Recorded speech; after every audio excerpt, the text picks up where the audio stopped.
Assalamualaikum warahmatullahi wabarakatuh. Selamat pagi teman-teman semua. Kembali lagi bersama saya Anindita di mata kuliah pengantar Public Relations pertemuan 3. Pada pertemuan ini kita akan membahas tentang prinsip kode etik profesi, etika bisnis, dan tanggung jawab sosial. Kita akan mulai dari slide yang pertama, yaitu pendahuluan. Teman-teman, jika kalian ingat, profesi PR itu tentunya tidak akan lepas dengan implementasi hubungan antara perusahaan atau organisasi dengan publiknya. Nah, publik bisa dibagi menjadi dua, yaitu publik eksternal dan publik internal. Ya. Kemudian di sini saya juga ingin menjelaskan prinsip-prinsip public relations yang diantaranya adalah pertama, komunikasi yang jujur untuk mendapat kredibilitas. Komunikasi yang jujur ini berarti PR harus selalu menyampaikan informasi-informasi yang sesuai dengan fakta dan sesuai dengan data yang ada. Kemudian poin kedua adalah keterbukaan dan konsistensi tindakan untuk mendapat kepercayaan. Untuk mendapatkan kepercayaan publik, tentunya kita harus bersifat terbuka, tidak ngumpet-ngumpetin sesuatu, tidak menutup-nutupi informasi gitu ya. Sehingga apabila publik mengetahui informasi-informasi tentang perusahaan, muncullah kepercayaan dari mereka. Kemudian yang ketiga adalah tindakan yang adil, yang keempat komunikasi dua arah untuk mendapatkan hubungan baik, dan yang kelima adalah penelitian dan evaluasi untuk menentukan tindakan dalam mencapai harmonisasi sosial. Jadi di sini komunikasi dua arah tentunya PR bukan hanya menyampaikan informasi saja, tapi juga menerima informasi dari publiknya, gitu ya. Keterbukaan publik juga termasuk apa yang ada di dalam ranahnya public relations. Oke, di slide berikutnya kita akan membahas tentang kode etik profesi. Kode etik merupakan pedoman moral yang dinyatakan benar atau salah dalam perilaku sosial yang ditentukan oleh standar profesi, organisasi, dan individu. Teman-teman, public relations adalah sebuah profesi, bukan hanya pekerjaan. Bedanya apa sih profesi dan pekerjaan? Dalam profesi tentunya kalian harus mengikuti atau mendapatkan pendidikan secara formal, pendidikan yang juga sesuai dengan profesinya. Nah, di sini teman-teman yang PR tentunya sudah sesuai nih dengan jalurnya ya. Anda mengambil jurusan PR dan nantinya juga akan menjadi profesional di bidang public relations. Nah, dalam menjalankan perannya, PR perlu menggunakan pedoman, yakni kode etik profesi. Kenapa sih harus ada kode etik profesi?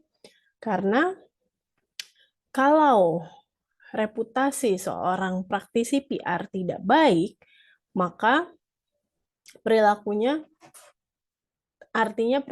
tidak etis, gitu ya. Kemudian praktisi PR seringkali menjadi narasumber pernyataan etis. Jadi kalau tidak punya etika profesi, ya bagaimana bisa jadi narasumber gitu ya. Kemudian praktisi PR berjuang untuk menyusun kode etik profesi dan seringkali bertindak sebagai pejabat yang menangani keluhan dari pihak eksternal. Maka dari itu harus mengetahui dan menjalankan kode etik profesinya. Oke, lanjut ke slide berikutnya tentang prinsip panduan etika dasar. Jadi di sini praktisi PR harus memiliki kemampuan atau niat untuk beretika, tidak bermaksud mencelakakan orang, berniat jujur, dan dapat dipercaya. Lalu praktisi PR harus juga menghindari aksi yang berpotensi menimbulkan kerugian bagi orang lain. Seperti itu ya. Nah, kode etik PR sendiri banyak ya teman-teman. Jadi ada secara internasional itu ada Public Relations Society of America, dia punya kode etiknya sendiri, lalu ada juga di International Association of Business Communicator, Lalu di Indonesia sendiri ada kode etik yang dikeluarkan oleh APRI, Asosiasi Perusahaan Public Relations Indonesia, dan juga kode etik yang dikeluarkan oleh Perhumas, Perhimpunan Hubungan Masyarakat, Perhumas Indonesia ya. Nah, teman-teman boleh masuk ke website-website tersebut dan di dalamnya ada kok kode etik yang dikeluarkan oleh masing-masing organisasi gitu ya, atau masing-masing perhimpunan tadi ya. Oke, next. Selain kode etik untuk dirinya sendiri, PR pun harus mengetahui etika bisnis karena dalam menjalankan kegiatannya, perusahaan tentunya harus berpedoman pada etika bisnis, ya kan? Salah satu bentuk etika bisnis dari perusahaan adalah CSR atau tanggung jawab sosial perusahaan, Corporate Social Responsibility. Ya, jadi di Corporate Social Responsibility ini adalah bentuk tanggung jawab perusahaan kepada lingkungan sekitarnya, gitu ya.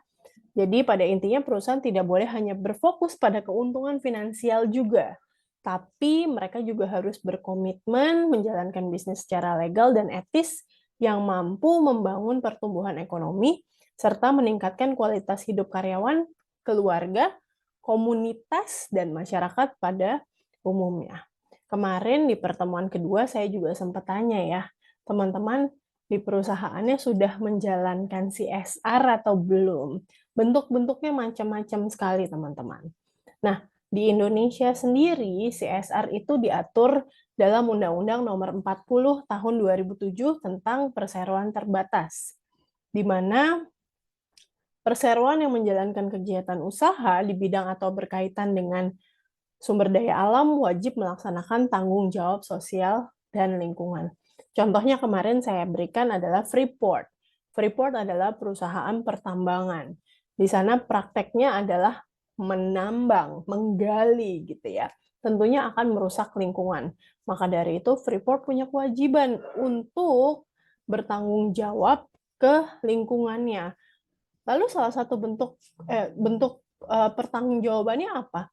Ya bisa saja dengan penanaman pohon, kemudian uh, mereka mempekerjakan warga lokal, gitu ya, itu kan bentuk tanggung jawab sosial. Lalu juga memberikan beasiswa atau sekolah gratis untuk anak-anak karyawan dan lain sebagainya.